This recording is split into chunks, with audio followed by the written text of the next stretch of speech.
안녕하세요. 드라마 리뷰하는 카피바라 다시바라입니다. 구독과 좋아요는 큰 힘이 됩니다. 그럼 대운을 잡아라 30화 바로 시작하겠습니다.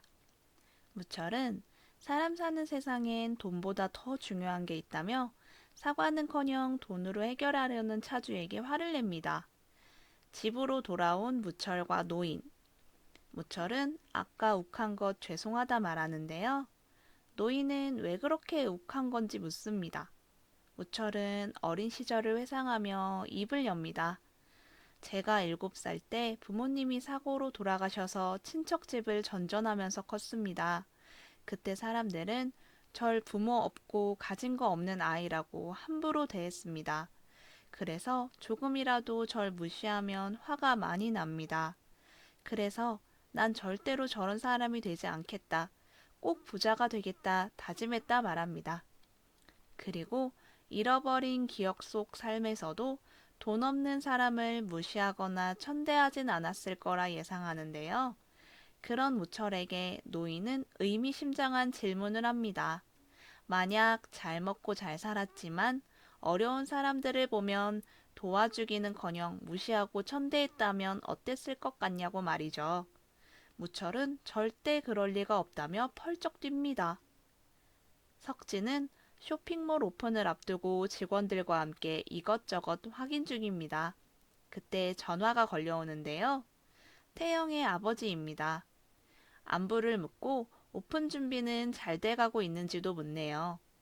이에 석진은 덕분에 잘 돼간다 답하고 거래처에 선 정산을 해주기로 했다며 일주일 안에 나머지 투자금을 줄 수 있는지 묻습니다. 카페에 앉아있는 태영. 밖에서 지나가던 서우가 이 모습을 우연히 발견하고 안으로 들어옵니다. 천연덕스럽게 인사하고 맞은편에 앉아 정아랑 있는 거냐 묻는데요. 당황한 태영이 질문을 쏟아내기 시작합니다. 여길 어떻게 왔냐? 정아는 어찌 아는 거냐? 내 결혼도 신혼여행 일정도 석진이가 말해준 거냐? 잠자코 듣던 서우가 마음대로 생각하라며 나가려는데 손목을 잡고 대답하라 말합니다. 그때 정아가 나타나 서우에게 인사하며 태영에게 서우를 아냐 묻는데요. 대학 후배라 안다고 말하는 태영. 정아는 서우와 초등학교 동창이라 말하고 근데 팔은 왜 잡고 있었냐며 서우에게 내 남편도 꼬시는 거냐 묻습니다. 이 말에 맞다며 꼬셨다 대답하고는 뒤이어 근데 내가 아니라 네 남편이 날 꼬신 거다 대답하는데요. 정화가 거짓말하지 말라며 믿지 않자 태영의 생일을 언급하며 그날 자기한테 여행 가서 하룻밤 자고 오자고 그렇게 꼬드겼다 얘기합니다. 게다가 생각해보니까 네 남편이랑 같이 강원도 가서 좋은 시간 보내고 상간녀 될 뻔했다며 도발하죠. 둘은 결국 서로 머리채를 잡고 싸우기 시작합니다. 해숙은 아들 석진의 쇼핑몰 오픈에 맞춰 고사를 지낼 생각에 이것저것 준비 중인데요. 그때 금옥이 들어옵니다. 방앗간에 다녀오는 길인데 방앗간 아줌마에게 들었다며 옆 동네 신축 아파트의 미분양권 판매가 시작됐다 알려줍니다. 해숙은 드디어 아파트 미분양권이 나왔다며 대식에게 말해서 당장 사야겠다 생각하는데요. 금옥은 일전에 석진과 태영 그리고 서우에게 있었던 일을 떠올리며 말을 해줘야 하나 고민하다 관둡니다. 집에서 라면을 먹고 있는 민용.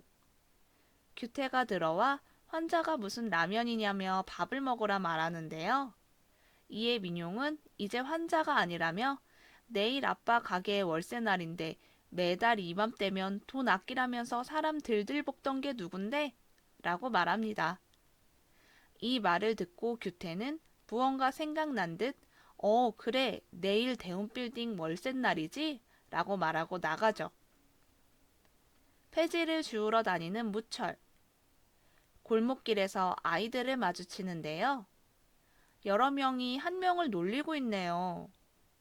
맨날 똑같은 옷만 입고 다닌다. 꼬부랑 할머니만 있고 엄마도 없다. 그래서 유치원 발표회 때 아무도 못 왔다. 아직 어린 것 같은데 친구한테 너무하네요. 이 모습을 보고 자신의 어릴 적이 생각나 마음이 불편한 무철입니다. 아이들에게 다가가 인사하자 아저씨는 누구냐 묻는데요.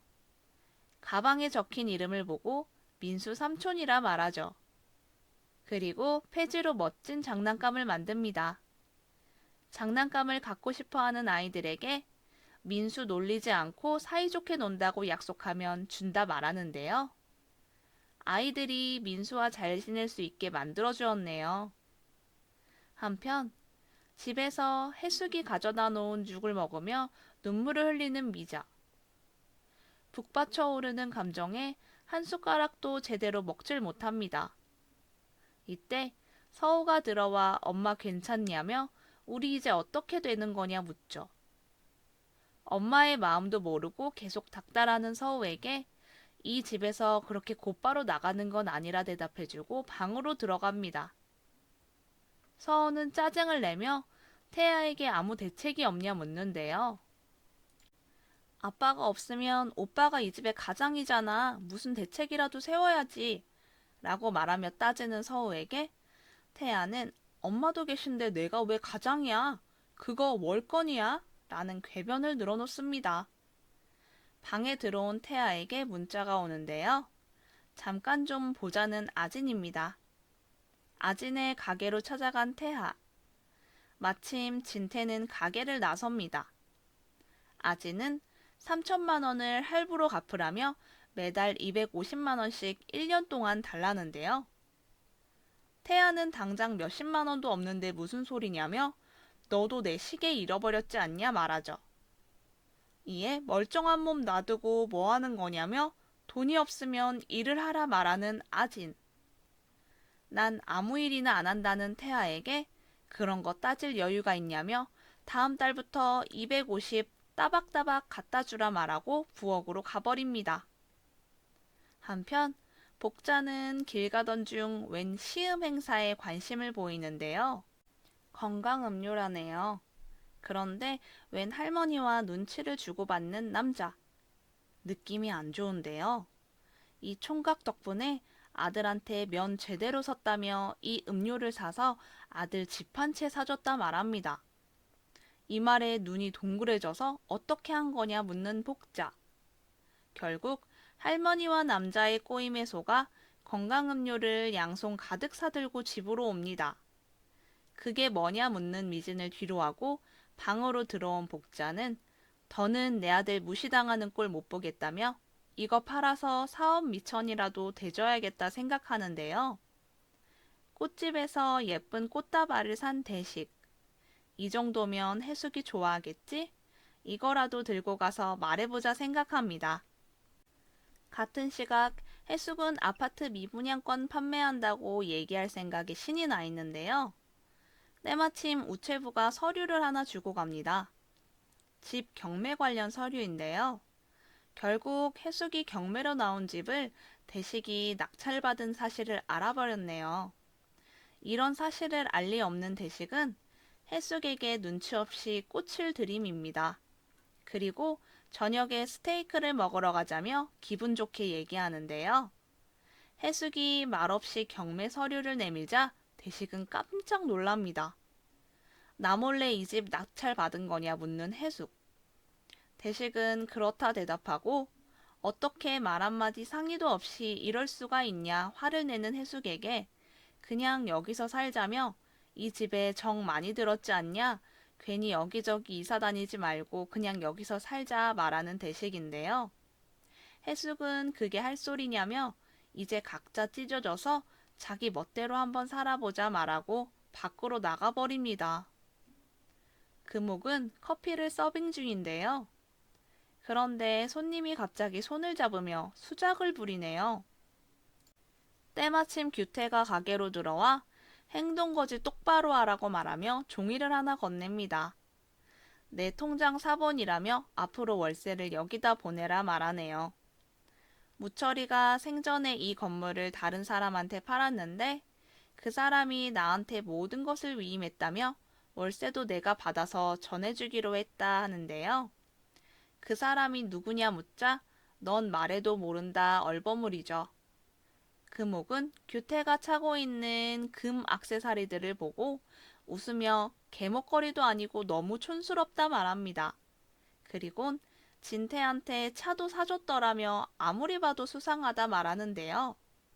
혹시 죽을 병 걸린 거 아니냐 묻는 금옥에게 마음대로 생각하라며 규태는 가게를 나갑니다.